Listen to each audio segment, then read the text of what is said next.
chapitre de la santé. Toutes les femmes qui nous écoutent vont être très intéressées par ce que va nous apprendre Christelle. Savez-vous que le cancer est la première cause de mortalité en France, donc la prévention joue un rôle essentiel.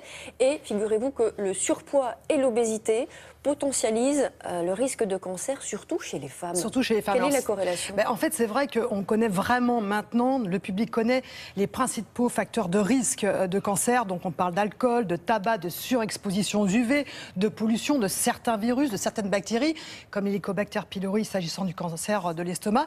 Mais il existe un facteur de risque majeur que le public ne connaît pas, que le public n'a pas identifié, c'est effectivement le surpoids et l'obésité. Et pourtant, 30% d'entre nous est concerné par le surpoids et l'obésité. Et s'agissant des cancers, effectivement, eh bien, cela fait des ravages, en particulier chez les femmes. Il y a une étude qui a été publiée dans la prestigieuse revue scientifique The Lancet qui vient de mettre en évidence une augmentation de 62% des risques lorsque l'IMC, l'indice de masse corporelle, augmente. 62% des risques de cancer de l'utérus suivent les cancers du col de l'utérus et les cancers de la thyroïde. Alors quel est le lien entre ce surpoids, cette obésité et l'augmentation des risques de cancer? Voici les explications et surtout les recommandations du professeur Zelek.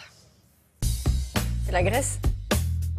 Nous savons maintenant de façon de plus en plus certaine qu'il y a une relation entre surpoids, obésité et cancer, en particulier les cancers féminins. C'est le cas du cancer de l'endomètre, donc la partie corps de l'utérus.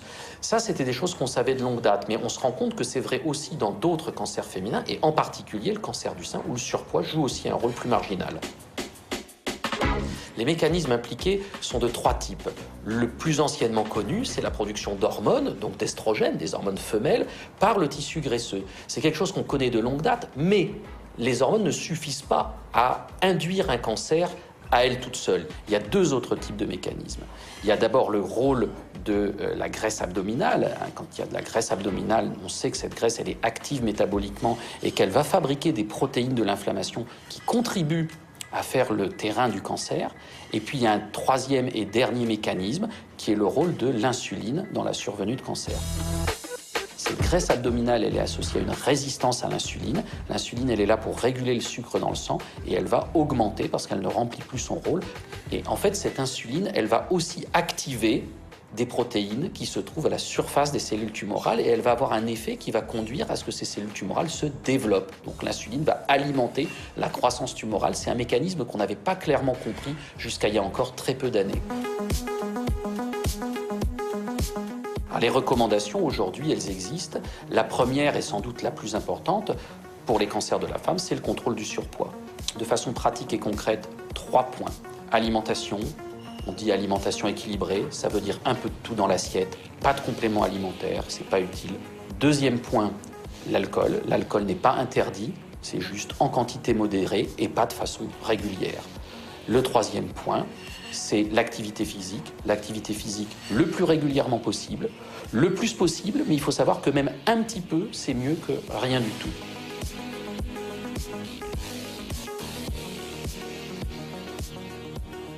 Et le piège pour les hommes comme pour les femmes d'ailleurs, c'est la graisse viscérale. La graisse viscérale, oui, absolument. La graisse qui est profondément ancrée dans la cavité abdominale et cette graisse est dangereuse, beaucoup plus dangereuse que, d'ailleurs la graisse fémorale n'est pas dangereuse. La graisse que stockent les hommes dans le ventre et les femmes dans le ventre, celle-ci est dangereuse. Cette graisse qui est près des cuisses, pour les femmes, ouais, la fameuse culotte de cheval, ouais. elle n'est pas dangereuse, au contraire. Et on sait que la graisse viscérale augmente très sérieusement les risques de cancer du côlon.